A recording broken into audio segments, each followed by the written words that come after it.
ना. तर सध्या आम्ही आता सर्व मराठा सेवक आणि मराठा आंदोलक सध्या मुंबईमध्ये आहे. आणि जे माझे जेवढे मराठा सेवक आणि घरी राहिलेले जे मराठा बांधव आहेत त्यांना माझी विनंती आहे की आता दुसरं पानिपतचं युद्ध करायला तुम्ही घरून निघा आणि तुम्ही इथं या.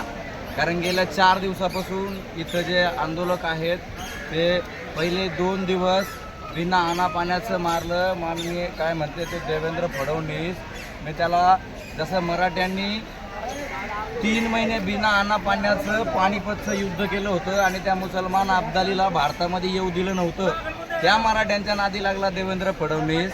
आज इथं मुंबईमध्ये कमीत कमी 2 लाख ट्रक अन्नधान्य आलं. 2 लाख ट्रक अन्न फक्त आम्हाला उपाशी मारण्याचा प्लॅन केला. मराठा आंदोलकांना उपाशी मारण्याचा प्लॅन देवेंद्र फडणवीसचा मराठा आंदोलकांनी उधळून लावलाय. आणि मी देवेंद्र फडणवीसला आत्ताचा या लोकशाहीमधला अहमद शाह अब्दाली म्हणून घोषित करतो.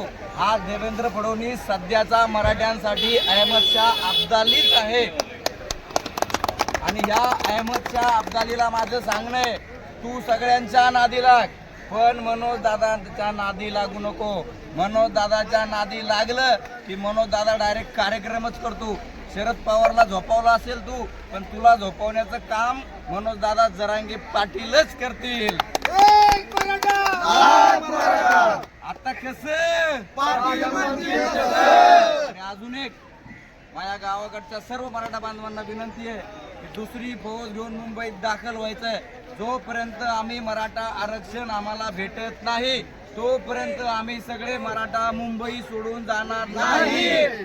आरक्षण घेऊ तवाच इथून जाऊ. आरक्षण घेऊ तवाच इथून जाऊ. एक मराठा, एक मराठा. तुमचं आमचं नातं का आता कसं कोण म्हणता घेतल्याशिवाय राहत नाही. आरक्षण आमच्या हक्काचं नाही कुणाच्या बापाचं. आरक्षण आमच्या हक्काचं नाही कुणाच्या बापाचं.